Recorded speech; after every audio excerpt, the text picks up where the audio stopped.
This 13th chapter. conference will now be recorded. Okay. నేను ఈరోజు చెప్పాల్సింది 13th చాప్టరు. కానీ 12th చాప్టర్‌లో నిన్న మాతాజీ చెప్పిన దాంట్లో కొన్ని జస్ట్ రీక్యాప్ లాగా చేసుకుందాం. నిన్న 12th చాప్టర్‌లో వచ్చేసి అర్జునుడొచ్చి కృష్ణుడిని అడుగుతారు. నిరాకార బ్రహ్మని పూజించే మార్గం మంచిదా? లేదంటే నీ ఒక వ్యక్తిగత రూపాన్ని పూజించే భక్తి మార్గం మంచిదా అని అడుగుతారు. అడిగినప్పుడు భగవంతుడు వచ్చేసి నిరాకార బ్రహ్మ పూజించే మార్గం వచ్చి చాలా కష్టం. అది చాలా ట్రబుల్సము. దాంట్లో పతనమయ్యే ఛాన్సెస్ అనేది కూడా ఎక్కువ ఉంది కాబట్టి భక్తి మార్గం అనేది సులభమైనది అండ్ ఉత్తమమైనది అని చెప్తారు. దాంట్లో మళ్ళీ ఒక డిఫరెంట్ లెవెల్స్ ఎట్లాగంటే భగవంతుడు అంటే ఎట్లాగా స్మరణాత్మిక భక్తి చేయమంటారు. ఒకవేళ అది కుదరకపోతే కూడా మననాత్మిక భక్తి చేయమంటారు. లేకపోతే అట్లీస్ట్ సాధన చేయమంటారు. ఒకవేళ సాధన కూడా నువ్వు చేయలేకపోతే నా కోసం పని చెయ్యి అని అంటారు. నా కోసం నువ్వు పని చేయలేకపోతే కూడా అట్లీస్ట్ కర్మ ఫలాన్ని వదిలేసైనా అంటే మనం కర్మ చేస్తే కర్మ ఫలం ఎదురు చూస్తాం కదా, ఆ ఫలం అనేది వదిలేసి కూడా పని చెయ్యి అంటే నిస్వార్థ భావంతో సేవ చెయ్యి అనేసి చెప్తారు. ఒకవేళ అది కుదరకపోతే అట్లీస్ట్ జ్ఞానాన్నైనా గెయిన్ చేయమంటారు. అట్లీస్ట్ జ్ఞానాన్నైనా తెలుసుకో అని అంటారు. యాక్చువల్గా మనం భక్తి చెయ్యాలి అంటే మనకి జ్ఞానం అనేది చాలా చాలా అవసరం. ఎందుకంటే ఒక్కొక్కసారి మనకి భక్తి ఎంత చేసినా కూడా మనం స్ట్రాంగ్గా దాంట్లో అంటే ఒకరోజు భక్తి చేస్తాము, ఇంకో రోజు వచ్చేసి మనకి మనసు బాగాలేకపోతే వద్దులే అని అనిపిస్తుంది. కానీ జ్ఞానంతో కూడిన భక్తి ఉన్నదనుకో ఆ భక్తి చాలా స్ట్రాంగ్గా ఉంటుంది అనమాట. అందుకని ఈ జ్ఞానం అనేది చాలా చాలా అవసరం. మనకి ఇప్పుడు భగవద్గీతలో ఈ 18 చాప్టర్స్లో చూసామంటే మనకి 3 పార్ట్స్గా డివైడ్ అయి ఉంటుంది. 1 to 6 చాప్టర్స్ వచ్చేసి కర్మ చేసుకుంటూ భక్తి ఎలా చేయాలి అనేది ఉంటుంది. అండ్ 7 to 12 వచ్చేసి భక్తి మార్గం ఎట్లా ఉంటుంది అనేది చెప్పడము. నెక్స్ట్ 13 to 18 వచ్చేసి ఏంటంటే జ్ఞానం ద్వారా భక్తి ఎలా చేయాలి అనే దాని గురించి ఉంటుంది. ఈ థర్డ్ పార్ట్లో ఈ ఫస్ట్ చాప్టర్ ఇది 13 చాప్టర్. దీంట్లో మెయిన్గా వచ్చేసి ఈ జ్ఞానం భగవంతుడు ఈ 13 చాప్టర్ మెయిన్గా ఏం చెప్తారు అంటే డీటెయిల్ నాలెడ్జ్ అనేది ఇస్తారు. దేని గురించి అంటే శరీరం గురించి, ఆత్మ, పరమాత్మ, ప్రకృతి అవి ఇంటరాక్షన్స్ అనేది ఎలా ఉంటుంది అనే దాని గురించి మనకి మెయిన్గా దీంట్లో చెప్తారనమాట. సో ఫస్ట్ దీంట్లో వచ్చేసి దీని ఒక యాక్రోనమీ ఏంటి అంటే వైస్ అంటే డబ్ల్యూ అంటే వైస్ క్వశ్చన్స్ అంటే తెలివైన ప్రశ్నలు. ఐ అంటే ఐటమ్స్ ఆఫ్ నాలెడ్జ్ జ్ఞానం ఒక అంశాలు. ఎస్ అంటే సోల్ అండ్ సూపర్ సోల్ ఆత్మ అండ్ పరమాత్మ గురించి. నెక్స్ట్ ఈ అంటే ఎంజాయర్ అంటే రియల్ అయిన పురుష భోక్త ఎవరు అనే విషయాన్ని మనం ఈ ఒక చాప్టర్లో తెలుసుకుంటాం అనమాట. సో ఫస్ట్ వచ్చేసి అర్జునుడు వచ్చేసి ఒక 6 ప్రశ్నలు అడుగుతారు. ఏంటేంటి ఆ ప్రశ్నలు అంటే ప్రకృతి అంటే ఏంటి, పురుష అంటే ఏంటి, క్షేత్ర అంటే ఏంటి, క్షేత్రజ్ఞ, జ్ఞానం అండ్ జ్ఞేయం. సో ఇవి 6 క్వశ్చన్స్. ఏంటంటే ప్రకృతి, పురుష, క్షేత్రజ్ఞ, జ్ఞానం అండ్ జ్ఞేయం. ఈ ఒక 6 క్వశ్చన్స్ గురించి ఇక్కడ అర్జునుడు వచ్చేసి కృష్ణుని అడుగుతారనమాట. సో రాబోయే శ్లోకాల్లో వచ్చేసి ఫస్ట్ భగవంతుడు క్షేత్రజ్ఞ అండ్ జ్ఞానం గురించి ఫస్ట్ చెప్తారు. సో క్షేత్ర అంటే ఏంటి అంటే క్షేత్ర అంటే మన ఒక శరీరం. భగవంతుడు వచ్చేసి మనకి ఈ క్షేత్రం అనేది ఇస్తారు. ఎందువల్ల అంటే మనం ఈ క్షేత్రం అనేది ఎందుకు తీసుకుంటాం అంటే ఈ ఒక క్షేత్రంలో ఆత్మ అనేది ట్రాప్ అయి ఉంటుంది. మన ఈ భౌతిక అంటే మెటీరియల్ వరల్డ్ని మనం దీన్ని డామినేట్ చేయాలి అనే మెంటాలిటీ తోటి ఈ సెన్స్ గ్రాటిఫికేషన్స్ ఇంద్రియ తృప్తి కోసం మనం చేసే పనుల మూలంగా మనకు కోరికల మూలంగా మన కోరికల అనుసారంగానే మనకి శరీరం అనేది ఇవ్వబడుతుంది అనమాట. అందుకే ఈ శరీరం అనేది మనకి ఈ ఒక క్షేత్రం. ఈ శరీరం దీని గురించి తెలుసుకోవడమే క్షేత్రజ్ఞ. అంటే శరీరం గురించి తెలుసుకోవడమే క్షేత్రజ్ఞుడు. అంటే ఈ క్షేత్రజ్ఞ అంటే ఎవరు అంటే ఇద్దరు వస్తారు, ఆత్మ పరమాత్మ ఇద్దరు క్షేత్రజ్ఞులే. ఈ క్షేత్రం గురించి ఎరిగిన వాడే క్షేత్రజ్ఞుడు అనమాట. దీంట్లో వచ్చేసి ఏంటి అంటే క్షేత్రం వచ్చేసి తాత్కాలికమైనది అయితే క్షేత్రజ్ఞ వచ్చేసి ఇది శాశ్వతమైనది అనమాట. ఈ ఒక క్షేత్రజ్ఞులు ఈ జ్ఞానం అనేది ఏంటి అంటే ఈ క్షేత్రజ్ఞుల గురించి తెలుసుకోవడమే జ్ఞానం. అంటే శరీరము, ఆత్మ, పరమాత్మ గురించి తెలుసుకోవడమే జ్ఞానం. ఇప్పుడు మనం చూసామంటే ఇక్కడ క్షేత్రజ్ఞ అంటే ఆత్మ, పరమాత్మ ఇద్దరు గురించి మనం క్షేత్రజ్ఞులు అని చెప్పుకున్నప్పుడు అంటే వీళ్ళిద్దరూ ఒకరేనా అనే ఒక ఆలోచన మనకొస్తది. కానీ కాదు. దీని ఒక భేదం ఏంటి అంటే భగవంతుడు పరమాత్మ అయితే మనమొచ్చి జీవాత్మ. భగవంతుడు విభు ఆత్మ అయితే మనమొచ్చి అణు ఆత్మ. భగవంతుడు వచ్చేసి అన్ని ఒక శరీరం గురించి ఆయనకి తెలిసుంటది. మన ఒక శరీరం గురించి అవగాహన అనేది ఉంటదన్నమాట. భగవంతుడు వచ్చేసి ప్రధాన యజమాని. మనం వచ్చేసి ద్వితీయ యజమాని. భగవంతుడు వచ్చేసి మాస్టర్ అయితే మనం వచ్చేసి దాసులం. మనం ఎప్పుడు సర్వెంటరీ. మన ఒక కాన్స్టిట్యూషనల్ పొజిషన్ ఏంటి? మనం ఎప్పుడు దాసులమే అన్నమాట మనం ఎప్పుడు. నెక్స్ట్ భగవంతుడు అచ్యుత, ఎప్పుడు ఇన్ఫాలబుల్. ఆయన ఎప్పుడు పతనం అనే ఇదే ఉండనే ఉండదు. కానీ మనం వచ్చేసి ఫాలబుల్ అన్నమాట. భగవంతుడు ఒక్కడే.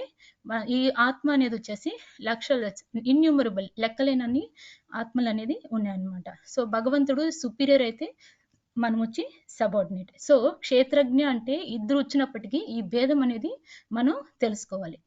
నెక్స్ట్ ఇప్పుడు ఈ ఒక రియలైజేషన్, ఇప్పుడు ఆత్మ ఉంది అనే రియలైజేషన్ వచ్చేసి డిఫరెంట్ వేదాస్ అంటే వేద శాస్త్రాల ప్రకారంగా ఒక్కొక్క రియలైజేషన్స్ ప్రకారంగా కొన్ని లాజిక్స్ అనేది అంటే ఇది భగవంతుడు ఒక ఎనర్జీ అనే విషయాన్ని మనం ఎలా తెలుసుకుంటామంటే దాంట్లో ఒక 5 స్టేజెస్ ఆఫ్ బ్రహ్మన్ రియలైజేషన్స్ అనేది ఉన్నాయన్నమాట. ఏంటి అంటే ఫస్ట్ అన్నమయ్య. కొన్ని జీవరాశులకు వచ్చేసి అవి వచ్చేసి ఓన్లీ ఫుడ్ మీద ఒకటి డిపెండ్ అయి ఉంటాయి. అది ఆ ఫుడ్ ఇప్పుడు ఆకలేస్తుంది తినాలి అనేది ఒక రియలైజేషన్. ఆ రియలైజేషన్ ఉండే ఆ స్టేజ్లో ఉండే జీవరాశులు ఉంటే అన్నమయ్య అన్నమాట. అంటే అవి వచ్చేసి ఎగ్జాంపుల్ పురుగులు, లైక్ చెట్లు. అంటే చెట్లు కూడా అంటే పురుగులు, చెట్లు ఇవంతా వచ్చేసి జస్ట్ ఫుడ్ మీద ఒకటే డిపెండ్ అయి ఉంటాయి. అందుకని అది అన్నమయ్య స్టేజ్ అన్నమాట. నెక్స్ట్ వచ్చేసి ప్రాణమయ్య. ఇది వచ్చేసి తనకి బతికుందని తెలుసు, తన ఒక లైఫ్ని తను కాపాడుకోవడం అనే విషయాన్ని గ్రహిస్తుంది అనమాట. అది ఎట్లాగంటే ఫర్ ఎగ్జాంపుల్ ఒక జింక వచ్చేసి సింహం దగ్గర నుంచి తన ఒక ప్రాణాలని కాపాడుకునే దానికి తను చేసే ప్రయత్నం, అంటే తన ప్రాణాన్ని నేను కాపాడుకోవాలి అనే ఆ రియలైజేషన్ వచ్చేసి ప్రాణమయ్య స్టేజ్. సో ఈ రెండు వచ్చేసి స్థూలంగా అంటే గ్రాస్ స్టేజ్ లో ఉండే ఒక రియలైజేషన్స్ అన్నమాట. నెక్స్ట్ వచ్చేసి జ్ఞానమయ వచ్చేసి ఏంటి అంటే మనకి బియాండ్ ది ఈ ఒక సెన్సెస్, దీని బియాండ్ వచ్చేసి మన థింకింగ్, ఫీలింగ్ అండ్ విల్లింగ్. అంటే మన ఆలోచన చేసి మన ఇష్టాలతో చేసే విషయమే జ్ఞానం. అంటే జ్ఞానం ఉండే వాళ్ళకే కదా ఇది ఇష్టము, ఇది లేదు, ఇది చాలా బాగుంది, ఇది తప్పు, ఇది కరెక్ట్ అని డిసైడ్ చేయగలుగుతారు. ఆ రియలైజేషన్ వచ్చేసి జ్ఞానమయ స్టేజ్ అన్నమాట. నెక్స్ట్ వచ్చేసి విజ్ఞానమయ. ఈ విజ్ఞానమయ వచ్చేసి ఎప్పుడైతే ఆత్మ సాక్షాత్కారం అంటే సెల్ఫ్ రియలైజేషన్ అనేది ఎప్పుడైతే అవుతుందో అది విజ్ఞానమయ స్టేజ్. ఎప్పుడైతే ఆత్మ సాక్షాత్కారం అయినప్పుడు అంటే నేను శరీరం కాదు, నేను ఆత్మ, సో పరమాత్మ గురించి ఎప్పుడైతే తెలుసుకుంటారో అప్పుడు వాళ్ళు వచ్చేసి ఆనందమయ స్టేజ్కి రీచ్ అవుతారనమాట. సో ఇది 5 స్టేజెస్ ఆఫ్ బ్రహ్మన్ రియలైజేషన్స్. పైన 2 వచ్చేసి స్థూలమైనవి అంటే గ్రాస్ స్టేజ్లో ఉండేవి, మిగతా కింద ఉండేవంతా వచ్చేసి సూక్ష్మమైనది, షటిల్ అయిన ఒక స్టేజ్ అన్నమాట. ఓకే. నెక్స్ట్ వచ్చేసి మన శరీరం వచ్చేసి దేంతో ఫామ్ అయింది అని చూసాము అంటే మనకి 24 ఎలిమెంట్స్తో ఫామ్ అయింది. ఏంటి అంటే పంచభూతాలు 5: భూమి, ఆకాశం, నీరు, అగ్ని అండ్ వాయు. దాని ఒక పంచభూతాలు ఒక ఇంద్రియ అర్థాలు ఏంటి అంటే భూమి ఒక ఇంద్రియ అర్థం ఏంటి అంటే స్మెల్, వాసన. నీటి ఒక ఇంద్రియ అర్థం ఏంటంటే రుచి. అదే మరిగా అగ్ని వచ్చేసి రూపము, వాయువు వచ్చేసి స్పర్శ అండ్ ఆకాశం వచ్చేసి శబ్దం. సో ఆ పంచభూతాలు 5 అయితే వాటి యొక్క ఇంద్రియ అర్థాలు ఒక 5, జ్ఞానేంద్రియాలు 5 అండ్ కర్మేంద్రియాలు 5, సూక్ష్మ అంశాలు 3 అండ్ మహాతత్వం 1. మహాతత్వం అంటే ఇది అంటే అవ్యక్తమైన త్రిగుణాలు అనమాట. వీటిని ప్రధాన అని కూడా అంటారు. సో ఇది ఈ 24 ఎలిమెంట్స్ తోటి మన శరీరం వచ్చేసి ఫామ్ అయి ఉంటుంది. ఎప్పుడైతే ఈ శరీరం వచ్చేసి ఈ భౌతిక ప్రపంచంతో ఇంటరాక్ట్ అనేది అవుతుందో అప్పుడు ఏమవుతుందంటే మన బాడీలో ట్రాన్స్ఫర్మేషన్, చేంజెస్ అనేది టేక్ ప్లేస్ చేస్తది. ఎట్లాగ ఇప్పుడు వచ్చేసి మన చిన్నప్పుడు మన సోల్ ఉంటది. పెద్ద ముసలితనం అయ్యేదాకా కూడా మన సోల్ అనేది ఉంటది.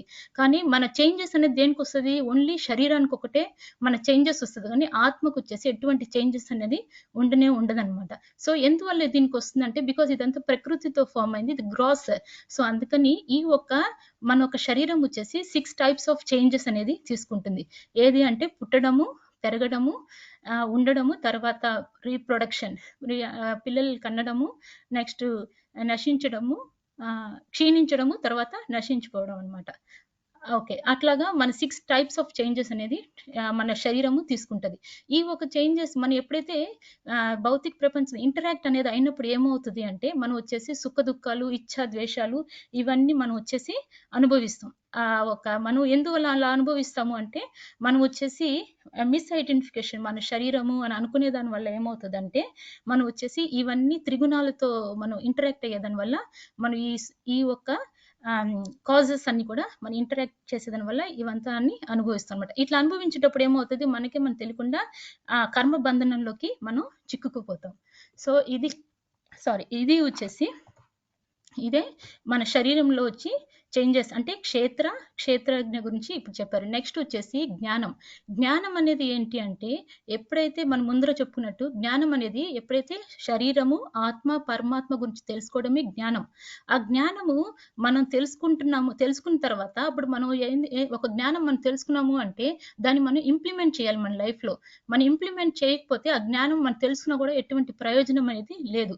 ఎట్లా ఇప్పుడు ఒక డాక్టర్ చదువుకున్నారనుకో, వాళ్ళు ఎటువంటి ప్రాక్టీస్ అనేది చేయలేదనుకో, ఆ జ్ఞానాన్ని వాళ్ళు పొంది దాన్ని ఆ యుటిలైజేషన్ అనేది లేదంటే, ఆ జ్ఞానం పొంది కూడా వేస్ట్ అవుతది. సో, అట్లాగనే వచ్చేసి మన ఈ జ్ఞానం పొందేదాని వల్ల ఏంటి అంటే, మన శరీరం కాదు ఆత్మ, సో, పరమాత్మ అనే వాళ్ళు ఉంటారు. ఈ ఒక క్షేత్రం అనేది మనం ఎట్లా వాడుకోవాలి అనే ఒక విషయాన్ని మనం తెలుసుకుంటాం. ఏ లిమిటేషన్స్ ఇప్పుడు ఈ ఒక ప్రోడక్ట్‌ని మనం ఎంతవరకు ఉపయోగించుకోవాలి, ఎట్లా ఉపయోగించుకోవాలి అనే విషయాన్ని మనం తెలుసుకుంటాం ఈ జ్ఞానం మూలంగా. ఇవి తెలుసుకునేటప్పుడు వచ్చేసి మనలో కొన్ని క్వాలిటీస్ అనేది ఉండాలి.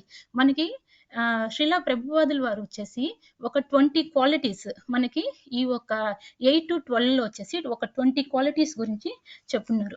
ఆ 20 క్వాలిటీస్‌లో వచ్చేసి ఇప్పుడు నేను అన్నీ చెప్పట్లేదు. కొన్ని అంటే సెయింట్లీ క్వాలిటీస్ అనేది మనలో ఉండాలి. మనలో అవి ఉంటాయి. కానీ ఉన్నా కూడా చాలా మైన్యూట్‌గా ఉంటాయి. ఎందుకంటే మనం దాన్ని ఎక్కువగా యూజ్ చేయం. ఇప్పుడు సప్రెస్ అయిపోయి ఉంటాయి మనలో ఆ క్వాలిటీస్. ఎందుకంటే మన ఈ భౌతిక ప్రపంచం మీద డామినేట్ చేయాలి అనే మెంటాలిటీ తోటి అవన్నీ వచ్చేసి సప్రెస్ అయిపోయి ఉంటాయి. మనం ఎప్పుడైతే ఈ స్క్రిప్చర్స్ దీని వల్ల ఆధ్యాత్మిక ఒక రిలేషన్‌లో ఉండేదాని వల్ల ఏమవుతదంటే, మనలో అవి కొంచెం స్ప్రౌట్ అవుతాయన్నమాట. సో, అట్లాంటి క్వాలిటీస్‌ని మనం డెవలప్ చేసుకోవాలి. అది ఎట్లాంటి క్వాలిటీస్ అంటే కొన్ని చెప్తాను వీటిలో. మనకు ఆ శ్లోకాలు చూసామంటే, అమానిత్వం, అదంబిత్వం, అహింస, క్షాంతిరార్జవం, ఆచార్యోపాసనం, శౌచం, స్థైర్యం, ఆత్మ వినిగ్రహః. అమానిత్వం అంటే humility. No expectations of respect. ఇప్పుడు ఎవరైనా మనం రెస్పెక్ట్ చేయాలి, నేను ఇంత చేస్తున్నాను కదా, నన్ను రెస్పెక్ట్ చేయాలి అనే ఎక్స్‌పెక్టేషన్స్ అనేది ఉండకూడదు. దీనికి ఒక క్లాస్‌లో విన్నాను. ఒక సాల్ట్ లాగా ఉండాలన్నమాట. సాల్ట్ వచ్చేసి మనం చేసే ఫుడ్‌లో వచ్చేసి సాల్ట్ అనేది వెరీ ఇంపార్టెంట్. కానీ సాల్ట్ చాలా మంచిది అనేది ఎవరు దాని యొక్క ఇంపార్టెన్స్‌ని ఎక్కువగా చూపెట్టరు. కానీ ఫుడ్ బాగుంది, చాలా బాగా చేశారు. వంట చేసిన వాళ్ళని అంటారు, అందరూ అంటారు గానీ సాల్ట్‌ని ఎవరు మెచ్చుకోరు. కానీ తన పని తను అది చేసుకుంటూ ఎళ్తది. సో, అట్లాగనే వచ్చేసి మనం ఎటువంటి ఎక్స్‌పెక్టేషన్స్ అనేది పెట్టుకోకూడదన్నమాట. ఒకళ్ళు మెచ్చుకోవాలి అనే ఎక్స్‌పెక్టేషన్స్ అనేది ఉండకూడదు. హ్యూమిలిటీగా ఉండాలి. నెక్స్ట్ వచ్చేసి అదంబిత్వం అంటే ప్రైడ్‌లెస్‌నెస్. అంటే మనకి గర్వం అనేది ఉండకూడదన్నమాట. డౌన్ టు ఎర్త్ ఉండాలి. గర్వం వచ్చిందంటే ఇంకా మనం ఎంత జ్ఞానం తెలిసినా కూడా అది వేస్ట్. సో, అందుకని డౌన్ టు ఎర్త్‌గా ఉండాలన్నమాట. నెక్స్ట్ అహింస, నాన్ వైలెన్స్. అంటే మనం నాన్ వైలెన్స్ అంటే మనం అనుకుంటాం ఫిజికల్‌గానే ఒకళ్ళని మనం కష్టపెట్టకూడదు అనేసి. యాక్చువల్‌గా చెప్పాలంటే వెర్బల్‌గా మాటలతో కూడా ఒకళ్ళని దుఃఖించేలాగా మనం మాట్లాడకూడదు. నెక్స్ట్ శాంతి అంటే టాలరెన్స్. మన అవతల వాళ్ళని మనం ఇన్సల్ట్ చేశారంటే మనకు వెంటనే కోపం వచ్చేస్తది. కానీ ఆ టాలరెన్స్ అనేది మనం ఉంచుకోవాలి. ఇది వచ్చేసి మనకి బెస్ట్ ఎగ్జాంపుల్ ఎవరంటే ప్రహ్లాదుడు కన్న తండ్రి ఆయన్ని ఎన్నో రకాలుగా ఇది చేసినా కూడా ఆయన ఎప్పుడు గాని వాళ్ళ నాన్నని ఎదిరించలేదు. ఆయన టాలరెన్స్‌తోనే ఆయన్ని ఇది చేసి అంటే ఆ టాలరెన్స్‌ని గట్టిగా పట్టుకున్నారనమాట. అంటే ఒక భక్తులుగా ఉండే వాళ్ళకి ఆ టాలరెన్స్ అనే పవరు చాలా ఎక్కువుండాలి.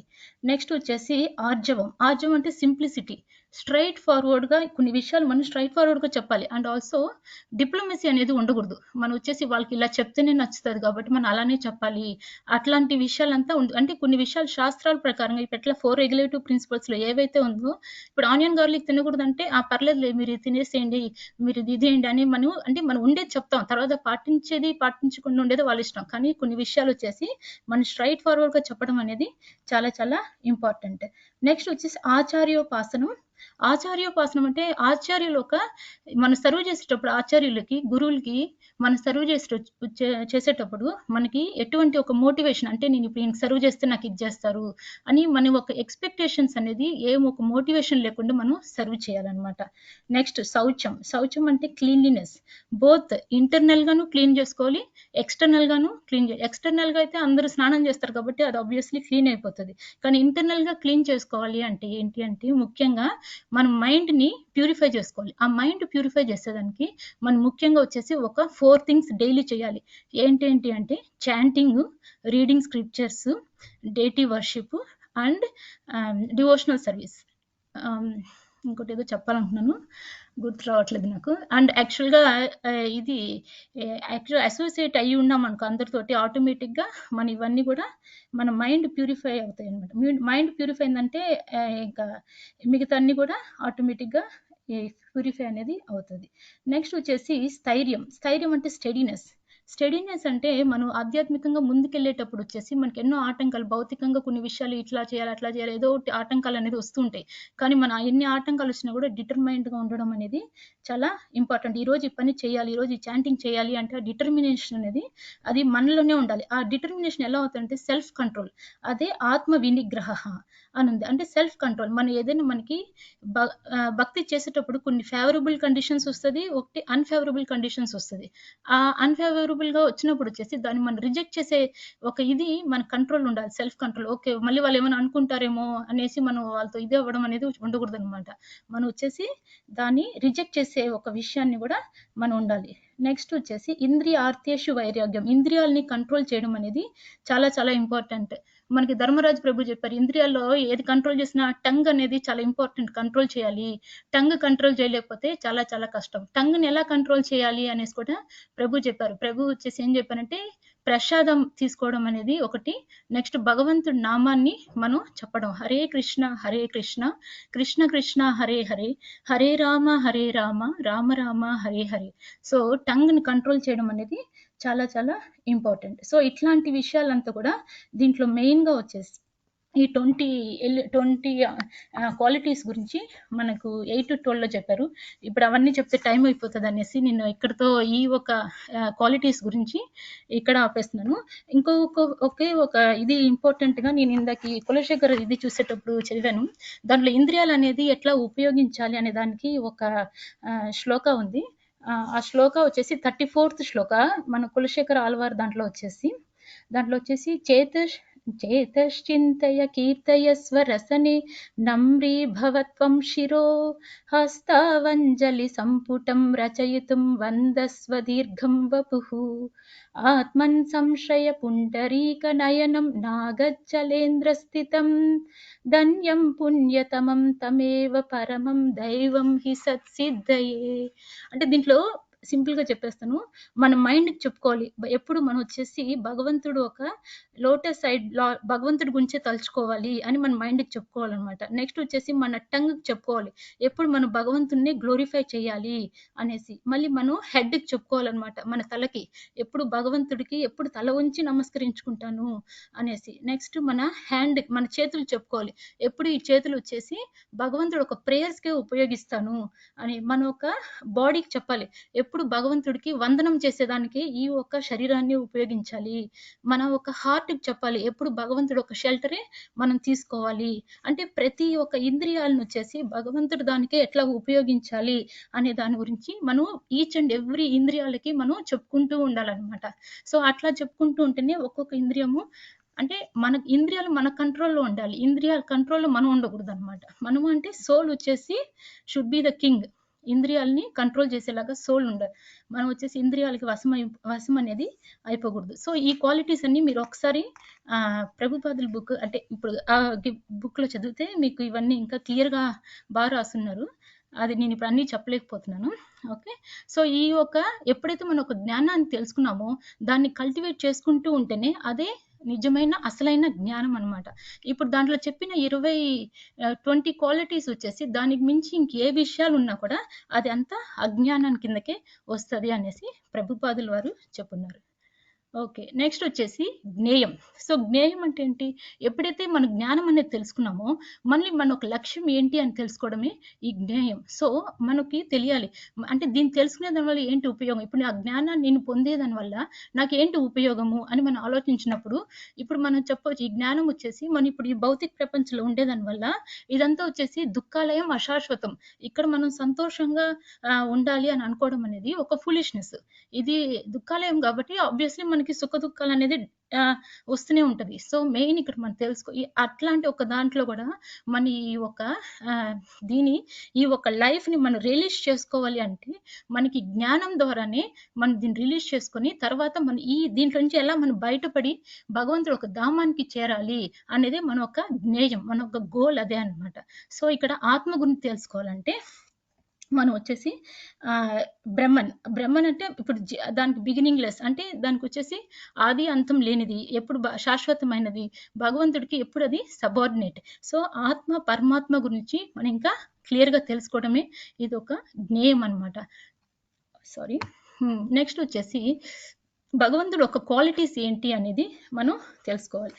ఇప్పుడు దీంట్లో వచ్చేసి మనకి శ్లోకాలు ఏమంటారంటే బహిర్ అంతశ్చ భూతానాం అచరం చరం ఏవచ, భగవంతుడు లోపల ఉంటారు బయట ఉంటారు, స్థిరం అంటే moving and non moving beings లో కూడా భగవంతుడు ఉంటాడనమాట. సూక్ష్మత్వ తద్ అవిజ్ఞేయం అంటే భగవంతుడు సూక్ష్మంగా ఉంటాడు, మనం ఈ ఒక భౌతికమైన ఈ ఒక ఇంద్రియాలకి మనకి ఎప్పుడు కంటికి కనిపించరు. భగవంతుడు దూరంగా ఉన్నట్టు ఉంటాడు కానీ he's always near to us, మనకి ఎప్పుడు దగ్గరగానే ఉంటారనమాట. నెక్స్ట్ వచ్చేసి చూసేదానికి భగవంతుడు సర్వవ్యాపి అన్నప్పుడు అందరిలోనూ ఉన్నప్పుడు భగవంతుడు డివైడ్ అయిపోయారు అని అనుకోకూడదు, కానీ భగవంతుడు ఎప్పుడు పూర్ణం, హీఈస్ ఆల్వేస్ కంప్లీట్. అండ్ భగవంతుడు ఎప్పుడు మెయింటైనర్ అండ్ ఆల్సో డెస్ట్రాయర్ కూడా. అండ్ ఆల్సో ఆయనే మెయిన్ సోర్స్ ఆఫ్ లైటే భగవంతుడే జ్ఞానము, భగవంతుడే జ్ఞేయము, భగవంతుడే లక్ష్యము, అన్ని అదే భగవంతుడు ఇదనమాట. అంటే అంటే అందరూ ఒక జీవరాశుల ఒక హృదయంలోనూ భగవంతుడు ఉంటారు. ఈ విషయాలంతా ఎవరు అర్థం చేసుకోగలుగుతారు అంటే ఓన్లీ నా భక్తులు ఒకటి, ఎవరైతే ఈ విషయాన్ని అర్థం చేసుకుంటారు, నా భక్తులైన వాళ్ళు ఈ విషయాన్ని అర్థం చేసుకుంటారో అట్లాంటి వాళ్ళే నా ఒక ధామానికి చేరుకోగలరు అనేసి మనకి భగవంతుడు ఈ ఒక 14 to 18 శ్లోక దాకా మనకి దీని గురించి చెప్తారనమాట. అంటే main qualities of the super soul గురించి దీంట్లో మెయిన్గా ఉంటుంది. నెక్స్ట్ వచ్చేసి ఇప్పుడు మనకి ఏమేమి చెప్పాము 6 క్వశ్చన్స్లో వచ్చేసి 4 అయిపోయినాయి. దేనికి క్షేత్రం అయిపోయింది, క్షేత్రజ్ఞ, జ్ఞానం, జ్ఞేయం, ఈ 4 విషయాలు అయిపోయింది. నెక్స్ట్ ఉండేది ప్రకృతి పురుష. సో ప్రకృతి పురుష దాని ఒక కలయిక ఏంటి అనేది మనం చూసాము అంటే ప్రకృతి అండ్ పురుష వచ్చి 2 శాశ్వతమైనది. ఎట్లా శాశ్వతమైనది అంటే ప్రకృతి ఎలా శాశ్వతము అంటే ఇప్పుడు క్రియేషన్ అంటే సృష్టి స్టార్ట్ అవ్వక ముందరే ప్రకృతి జీవ 2 వచ్చేసి భగవంతుడు యొక్క మహావిష్ణువు దగ్గరే అబ్జర్వ్ అయ్యి ఉంటాయన్నమాట. ఎప్పుడైతే టైం వచ్చినప్పుడు సృష్టి స్టార్ట్ చేయాలి అన్నప్పుడు వచ్చేసి అప్పుడు మళ్ళీ అవన్నీ మేనిఫెస్ట్ అనేది అవుతుంది. అంటే దీంట్లో బట్టి ఏం తెలుస్తుందంటే ప్రకృతి వచ్చేసి ఎప్పుడు ఎటర్నల్లే. ఇంకా పురుషకని వచ్చామంటే పురుష అంటే అసలైన పురుష ఎవరు అంటే భగవంతుడే అసలైన పురుష. ఎందువల్ల అంటే హీఈస్ ద మెయింటైనర్, ఆయనే మొత్తము భగవంతుడే అనమాట. హీఈస్ ద మెయింటైనరు, ఎంజాయరు, కంట్రోలర్ కూడా భగవంతుడే, ప్రొపరేటర్ అయినే మొత్తం ఈ కాస్మోస్ మొత్తాన్ని మెయింటైన్ చేసేది భగవంతుడే. సో అందుకని అసలైన పురుష భగవంతుడే. కానీ ఒక్కొక్కసారి జీవాన్ని కూడా పురుష అంటారు. ఎందుకు అంటే మన ఒక మెంటాలిటీ, మనం వచ్చేసి మాస్టర్ అవ్వాలి, నేను ఈ భౌతిక ప్రపంచాన్ని డామినేట్ చేస్తాను, ఆ మెంటాలిటీ ఉండేదాని వల్ల ఒక్కొక్కసారి జీవాన్ని కూడా పురుష అని అంటారు. నెక్స్ట్ వచ్చేసి ప్రకృతి పురుష ఒక రోల్ అనేది ఎట్లా ఉంటుంది అంటే మనం ఇప్పుడు మొత్తం కారణం కర్త మొత్తం ప్రకృతిని. ఎట్లాగా అంటే ప్రకృతినే మనకి శరీరము, మన శరీరం ప్రకృతి ద్వారానే కార్యం చేస్తాం. తర్వాత వచ్చేసి మన సుఖ దుఃఖాలు ఇవంతా కష్టాలు ఇవంతా మన సఫరింగ్స్ అంతా ఫీల్ చేస్తున్నాం కదా, ఆ హ్యాపీనెస్ డిస్ట్రెస్ అంతా వచ్చేది కారణం ఎవరు అంటే ఇంద్రియాల ద్వారా. సో అది ఎక్కడి నుంచి వస్తుంది? ప్రకృతి ద్వారానే వస్తుంది. తర్వాత వచ్చి మన ఒక ప్రిసైడింగ్ డేటీస్ ఆఫ్ సెన్సెస్, మన ఒక అంటే ఒక్కొక్క దానికి ఒక డేటీ ఉంటారు కదా, సో అది వచ్చేసి ఏంటంటే కర్త అన్నమాట. సో ఇది మొత్తము ప్రకృతి ద్వారానే జరుగుతుంది. కానీ పురుష అనే ఇప్పుడు ఆ కష్టము ఆ సుఖము అంతా మనం ఎందుకు అట్లాగా అనుభవిస్తున్నాం అంటే దానికి మెయిన్ కారణం పురుష అని. మనం మన ఓన్ సఫరింగ్స్ కి పురుష అనే కారణం అన్నమాట. ఫర్ ఎగ్జాంపుల్ ఎలా అంటే ఇప్పుడు ఒక తండ్రి వచ్చి ఒక కొడుక్కి డబ్బులు ఇచ్చాడు అనుకోండి. ఆ డబ్బులు తీసుకున్న తర్వాత ఆ కొడుకు ఏం చేస్తాడంటే ఒక వాళ్ళ ఇంట్లో ఉండే పనివాడిని పిలిచి పోయి సిగరెట్ తీసుకొని రా అని అంటాడు. అన్నప్పుడు వచ్చేసి సిగరెట్ తీసుకొని వస్తాడు. వచ్చిన తర్వాత ఇప్పుడు ఎవరు తప్పు ఇక్కడ అని చూసామంటే డబ్బులు ఇచ్చిన తండ్రిది తప్ప లేకపోతే సిగరెట్ తీసుకొచ్చిన పనివాడిది తప్ప అని చూసామంటే ఎవరిది తప్పు అంటే పని తీసుకొని రా అని చెప్పే కొడుకుది తప్పు. ఇప్పుడు ఇక్కడ తండ్రి వచ్చేసి ఎవరు అంటే భగవంతుడు, జీవ వచ్చేసి కొడుకు వచ్చేసి జీవ, పనివాడు వచ్చేసి ప్రకృతి. ఇప్పుడు ప్రకృతిది తప్పు ఇక్కడ మనం చూసామంటే ప్రకృతి ఆ ఒక బాధ సఫరింగ్స్ కి ప్రకృతిది తప్పు కాదు, ఇచ్చిన తండ్రిది తప్పు కాదు. తండ్రి ఇచ్చాడు, ఇచ్చిన ఆ ఇండిపెండెన్స్ ఏం చేశారు? మిస్యూజ్ చేశాడు కొడుకు.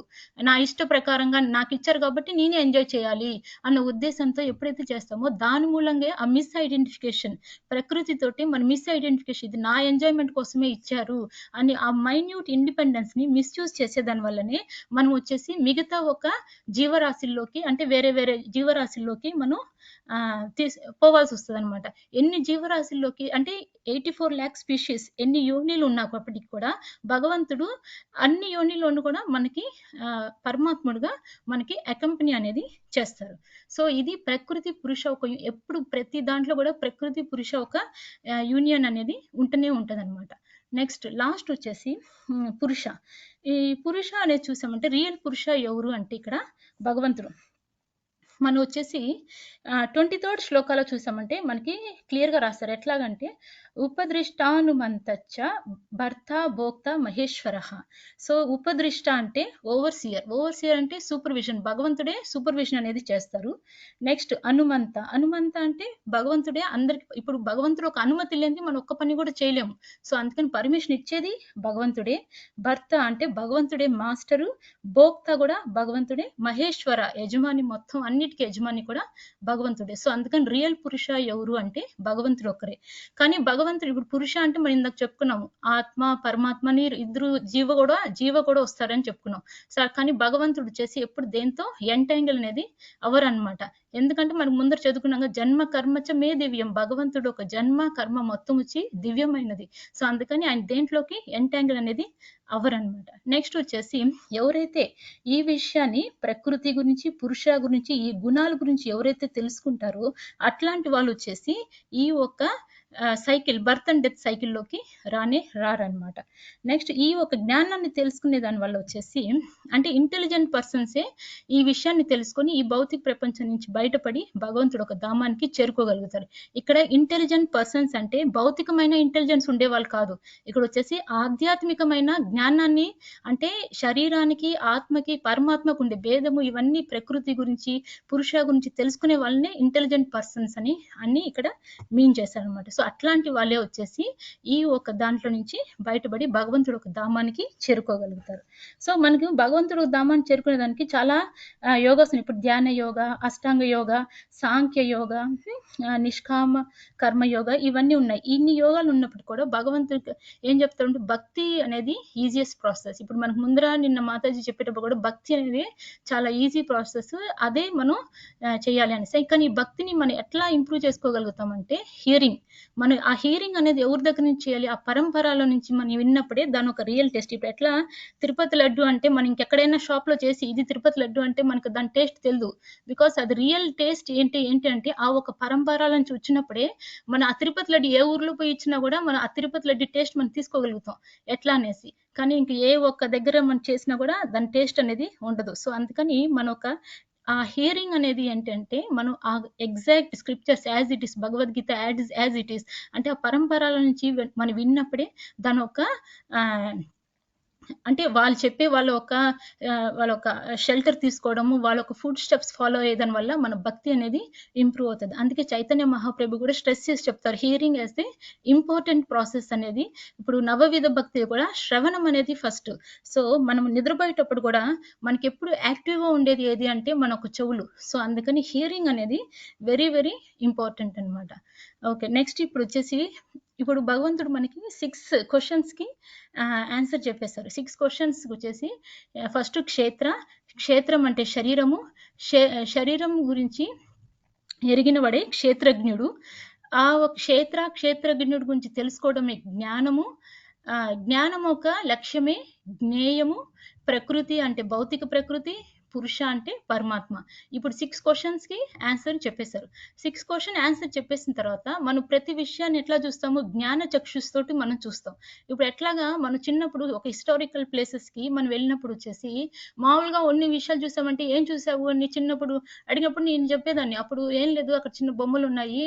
ఆ శిల్ప విగ్రహాలున్నాయి. ఇదున్నాయి, అదున్నాయి" అని చెప్పేస్తాం.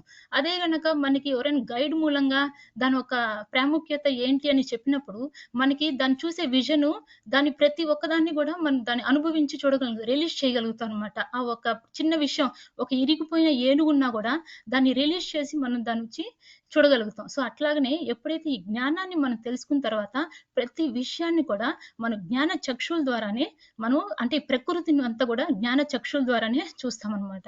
సో, ఎప్పుడైతే ఎవరైతే ఆ జ్ఞాన చక్షుల ద్వారా చూస్తారో అట్లాంటి వాళ్ళొచ్చేసి అప్పుడు వాళ్ళు తెలుసుకుంటారు. ప్రకృతిలో ప్రతి ఒక్కటొచ్చేసి ఆత్మ, పరమాత్మతోటే కంబైన్ అయ్యి కాంబినేషన్ ఆఫ్ 2 నోవర్స్. ఎవరు అంటే క్షేత్రజ్ఞులు ఇద్దరని చెప్పాను గదా! ఆ 2 నోవర్స్ ఎవరు అంటే ఆత్మ, పరమాత్మ. అవిటితోనే ఈ ప్రకృతి మొత్తం ఫార్మ్ అయింది అనే విషయాన్ని మనం గ్రహిస్తాం. అట్లా గ్రహించేటప్పుడు ప్రతి జీవరాశిలోనూ భగవంతుడు ఉన్నాడు అనే విషయాన్ని మనం గ్రహిస్తాం. గ్రహించేదాని వల్ల అందరిని సమానత్వ భావంతోటి మనం చూస్తామనమాట. సో, అది తెలుసుకొని మళ్ళీ ఆత్మ, పరమాత్మ గూడా శాశ్వతమైనవి అనేసి కూడా మనం తెలుసుకుంటాం. అట్లా ఉన్నప్పుడు నో డిగ్రేడేషన్ ఎవరిని తక్కువ చేసి ఇది చిన్నది, అది పెద్దది ఆ ఒక భేదభావం అనేది ఉండనే ఉండదు. నెక్స్ట్ వచ్చేసి ప్రకృతి ఈస్ ద డూవర్ అండ్ జీవ ఈస్ ది నాన్ డూవర్. ఇప్పుడు ప్రకృతి ఎందుకు డూవరు, జీవ ఈస్ నాన్ డూవర్ ఎందుకు అనేసి మనం చూసామంటే, ఇప్పుడు మనం ఏదైనా ప్రకృతితోటి మన శరీరం అనేది ఫార్మ్ అయింది. మనం ఏ పని చేసినా ఈ ఒక ఇంద్రియాలతోటి మనం చేస్తాం. అందుకని ప్రకృతి ఈస్ ద డూవర్. జీవ యాక్చువల్‌గా చేయాల్సింది ఏమీ లేదు. అందుకే జీవ వచ్చేసి నాన్ డూయర్. జీవ కోసం మనం ఏం చేయట్లా. ఇప్పుడు మనం ఈ శరీరాన్ని మొత్తం పోషించుకోది ఏది చేసినా కూడా మనం వచ్చేసి ఈ ఇంద్రియాలతోనే యూజ్ చేస్తాం. విచ్ ఈస్ క్రియేటెడ్ మనకొచ్చేసి ప్రకృతి ద్వారానే ఇదంతా క్రియేట్ అయింది కాబట్టి ప్రకృతి is the dual. Next soul is non dual and is not entangle. మనం సోల్ ఎందుకు నాన్ డ్యూయర్ అంటే ఇప్పుడు సోల్ వచ్చేసి దివ్యమైనది, ట్రాన్స్‌డెంటల్. దానికి ఆది అంతం అనేది లేనిది. నెక్స్ట్ అది నశించదు. ఇంపెరిషబుల్. నశించదు. తర్వాతొచ్చేసి అది అది ఈ త్రిగుణాలకి అతీతంగా ఉంటదనమాట సోల్ అనేది. సో, అందుకని అది దేనితో ఎంటాంగిల్ అనేది అవ్వదు. దీనికి ఎగ్జాంపులే శ్రీల ప్రభుపాదుల వారొచ్చేసి స్కై అని ఇచ్చారు. స్కై వచ్చేసి మనం చూసేదానికి భూమి, ఆకాశం 2 ఒకటిగా ఉన్నట్టుంటది. కానీ దాని నేచర్ వేరు, దీని నేచర్ అది ఇప్పుడు అట్లాగనే మన ఒక సోల్ ఒక నేచర్ ఏంటి అంటే దివ్యమైనది. మన ఒక శరీరం ఒకటొచ్చేసి ప్రకృతి అంటే భౌతికమైనదనమాట. రెండిటికి 2 డిఫరెంట్ ఉంటది. చూసేదానికి మనకి ఒకేలాగా ఉన్నప్పటికి కూడా కానీ 2 ఒకదానికొకటి ఎంటాంగిల్ అనేది అవ్వదనమాట. సో, అట్లాగనే మనకి ఇంకో ఎగ్జాంపుల్ ఏం చెప్పారు సోల్ గురించి అంటే సన్. ఎట్లాగా ఒక సన్ వచ్చేసి దాని వెలుగుని మొత్తం యూనివర్స్‌ని ప్రకాశంగా ఇస్తదో, అట్లాగనే మన శరీరంలో ఎప్పుడైతే ఆత్మ అనేది వస్తదో, అప్పుడు మన బాడీలో వచ్చేసి ఆ చైతన్యం అంటే కాన్షియస్‌నెస్ మూలంగానే ఇప్పుడు ఒక మనిషి చనిపోయారా, బతికున్నారని ఎలా కనుక్కుంటామంటే కాన్షియస్‌నెస్. ఆ కాన్షియస్ ఉన్నప్పుడు ఓకే. సోల్ ఉంది దీంట్లో. అందుకే ఈ కాన్షియస్ ఉంది అనేది మనం తెలుసుకుంటాం. అట్లాగనే మన ఒక సన్ లాగానే మన ఒక సోల్ గూడా మన బాడీని మొత్తాన్ని ఆహ్, అంటే కాన్షియస్‌లోకి తీసుకొనొస్తుందనమాట. సో, ఎప్పుడైతే ఎవరైనా ఈ జ్ఞాన చక్షుల ద్వారా ఎవరైతే చూస్తారో అంటే మెయిన్ డిఫరెన్స్ బిట్వీన్ శరీరానికి అండ్ క్షేత్రజ్ఞులు ఒక డిఫరెన్స్ ఎవరైతే తెలుసుకుంటారో అండ్ ఈ ఒక ప్రాసెస్ ఏది మన జ్ఞాన అంశాలను చదువుకున్నాం ఆ ఒక ప్రాసెస్ ద్వారా ఈ భౌతిక ప్రపంచం ఒక దీంట్లో ఈ కర్మ బంధనంలో పడకుండా భగవంతుడు ఒక ధామానికి అట్లాంటి వాళ్ళే చేరుకోగలుగుతారు. ఎవరు జ్ఞానచక్షుల ద్వారా ప్రతి విషయాన్ని చూస్తారో అట్లాంటి వాళ్ళే ఇవన్నీ భగవంతుడి దగ్గరికి మనం చేరుకునేదానికి అర్హులనమాట. ఓకే, అంతే. హరే కృష్ణ కృష్ణ కృష్ణ హరే హరే, హరే రామ రామ రామ హరే హరే. Thank you Mataji. నేను మోస్ట్లీ అంటే కొంచెం టెన్షన్గా ఉంది నాకు. ఏదైనా పాయింట్స్ ఉంటే యాడ్ చేయండి మాతాజీ. నేను ఏదైనా తప్పులు చెబుంటే అది నా ఒక ఇదే. మిగతా అంటే ఇవంతా నేను కొన్ని క్లాసెస్లో వినింది. అప్పుడు యాక్చువల్గా ఈ క్లాస్ వచ్చేసి మనకి శ్రీకృష్ణ మాధవ్ దాస్ ప్రభు తీసుకున్నారు ఈ క్లాస్. అప్పుడు ఆ క్లాస్ అదే అప్పుడు వచ్చేసి అప్పుడు వినిన కొన్ని పాయింట్స్ ప్లస్ నేను ఇంకా వేరే క్లాసెస్లో వినిన పాయింట్స్ కొంచెం చేర్చి చెప్పాను. ఏమైనా పాయింట్స్ ఉంటే యాడ్ చేయండి మాతాజీ.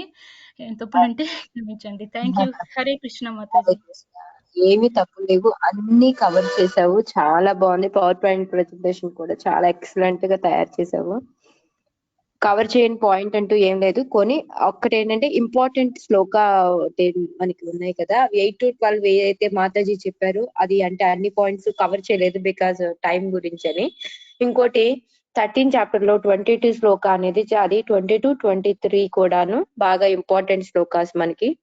పురుష ప్రకృతిస్థో హి భుంక్తే ప్రకృతి జాన్గుణ కారణం గుణసంగోస్య సదసద్యోని జన్మసు, అంతేనా? అదే అనుకుంటా. అదేంటంటే మనకి భౌతిక ప్రకృతి. అవును, అదేంటంటే మనకి ఈ త్రిగుణాలన్నీ కూడా మనకి భౌతిక ప్రకృతి నుండి వస్తాయి. అవన్నీ ఏంటంటే మనం ఎప్పుడైతే ఈ భౌతిక ప్రకృతిలో ఉంటామో ఆ గుణాలన్నీ కూడా మన మీద ఎఫెక్ట్ చూపించడం ఉంటాయి అనమాట. అంటే ఈ పాయింట్ కవర్ చేశారు మాతాజీ, బట్ ఓన్లీ ఇంపార్టెంట్ శ్లోక చెప్పలేదు అని చెప్పాను అంతే. ఇంకోటి వచ్చేసి ఉపద్రష్టానుమంత చ భర్త భోక్త మహేశ్వర, అంటే పరమాత్మ యొక్క లక్షణాలు ఏంటి అనేది చెప్పేది. అది చాలా ఇంపార్టెంట్ శ్లోక. ఇది ఎక్కువగా మనము ప్రతిసారి కూడా ఎక్కువగా ఒక బర్డ్ తీసుకుంటాము, ఒక చెట్టు మీద 2 పక్షులు ఉంటాయి అని చెప్తూ ఉంటాం కదా. సో దీనికి ఈ శ్లోక చెప్తూ ఉంటాం అన్నమాట. ఇది అంతే, అంతకు మించి ఇంకేమీ లేదు. 12వ చాప్టర్ లో భక్తి యోగం చెప్పిన తర్వాత ఎందుకు 13 నుంచి 18కి జ్ఞానయోగం గురించి చెప్పారు భగవంతుడు అంటే మెయిన్ కారణం మాతాజీ చెప్పారు. ఎందుకంటే జ్ఞానంతో ఉన్నప్పుడు మనం పక్క పడే అవకాశం అనేది ఉండదన్నమాట. దానికోసం అనేసి ఈ జ్ఞానంతో ఇంకా, ఎందుకంటే మనకి లాస్ట్ మీరు చూసారు అంటే నన్ను ఎప్పుడు స్మరించుకుంటూ 12వ చాప్టర్ లో మీకు చెప్తాడు, నేను జన్మ మరణాల నుంచి తీసేస్తాను అనేసి. 12వ చాప్టర్ లో నాకు తెలిసి 6-7 శ్లోకాలు ఉంటాయి. తేషామహం సముద్ధర్త శ్లోక ఉంటుంది, 7th శ్లోక. దాంట్లో భగవంతుడు ఏం చెప్తాడు, జన్మ మరణాల నుంచి నేను మిమ్మల్ని బయట పడేస్తాను అనేసి. మీరు భగవద్గీతలో కూడా నాకు తెలిసి ఆ పిక్చర్ ఉంటుంది అనుకుంటా. గరుడ పక్షి మీద విష్ణు వెళ్తూ ఉంటాడు, ఒక జీవిని నీళ్ళల్లో నుంచి పైకి లాగుతూ ఉంటాడు అనమాట. సో అది అలా లాగాలి అంటే మనం ఎప్పుడు భగవంతుడిని స్మరించుకోవాలి. ఆ స్మరించుకోవడానికి ఈ జ్ఞానం చాలా తోడ్పడుతుంది. అందుకే మనకి అన్ని రకాలుగా ఎన్నో రకాలుగా అంటే పరమాత్మ యొక్క గొప్పతనం ఏంటి, మనం ఏంటి, మనం పని చేస్తూ ఉన్నామంటే మనం ఎందుకు ఈ త్రిగుణాల్లో బంధింపబడుతున్నాము, ఇవన్నీ కూడాను మనకి చెప్తూ ఉంటారు అనమాట. సో రేపు ఏదైనా బాధ వచ్చినా మనకి ఏదొచ్చినా మనకి మనమే కారణము అనేది తెలుసుకొని మనం ముందుకు వెళ్తూ భగవంతుడి మీద విశ్వాసం తగ్గించుకోకుండా ఉండడానికి ఈ జ్ఞానం అంతా ఉపయోగపడుతుంది. అందుకని జ్ఞానం తెలియకుండా పర్వాలేదు అని అనుకోవద్దు. ఎందుకంటే మనం తెలుసుకొని జ్ఞానంతో ఇంకా ముందుకెళ్తే ఇంకా తొందరగా ఫాస్ట్ గా వెళ్తాం అనమాట భగవంతుడి దగ్గరికి. సో అదే. థ్యాంక్ యూ విద్యా మాతాజీ, చాలా బాగా చెప్పారు. మీ దగ్గర నుంచి మేము చాలా నేర్చుకోవాలి అని మాత్రం రియల్ గా నాకు చాలా అర్థమవుతా ఉంది. ఎంత బాగా చెప్తున్నారంటే అందరూను. Thank you so much Mataji. అందరికి, ఓన్లీ ఒక్క విద్యా మాతాజీ అని కాదు, ప్రతి ఒక్కరికి కూడా పేరు పేరున చెప్తున్నాను. నిజంగా చాలా బాగా చెప్తున్నారు. మీ ఎఫర్ట్స్ చూస్తే చాలా ఆనందం వేస్తుంది. అదే మాతాజీకి కూడా చెప్పాను, ఇవాళ రేవతి గోపి మాతాజీతో మాట్లాడు, మాతాజీ వాళ్ళందరినీ చూస్తుంటే వాళ్ళకే భాగవతం చెప్పమని ఇచ్చేస్తే వాళ్ళే చెప్పేలా ఉన్నారు అని చెప్పాను నేను మాతాజీకి. మాతాజీ కూడా చాలా ఆనందపడ్డారు, అందరినీ కన్వే చేయమన్నారు విషెస్. మాతాజీ 31st వచ్చేస్తారు. ఫస్ట్ నుంచి నెక్స్ట్ ఫిబ్రవరి నుంచి మాతాజీ స్టార్ట్ చేస్తారు మీకు భాగవతం. గుడ్ న్యూస్ మీ అందరికీ. హరే కృష్ణ రచన మాతాజీ. నేను ముందు సారీ మాట్లాడుతున్నాను, మళ్ళీ మెయింటెనెన్స్ వాళ్ళు వస్తారు, ఏసీ వాళ్ళు మాట్లాడడం. Thank you so much Mataji. Actually నేను ఆ రోజు చెప్దాం అనుకున్నా, మీ ఎంకరేజ్మెంట్ మాతాజీ. ఈవెన్ మీరు రేవతి గోపి మాతాజీ ఎక్కడ చిన్న మిస్టేక్ చేసినా మీ ఎంకరేజ్మెంట్ నుంచి అసలు మేము ఇలా చెప్పగలుగుతున్నాం మాతాజీ. మీకు అసలు మేము depth Mataji, in depth actual చెప్పాలంటే. Thank you so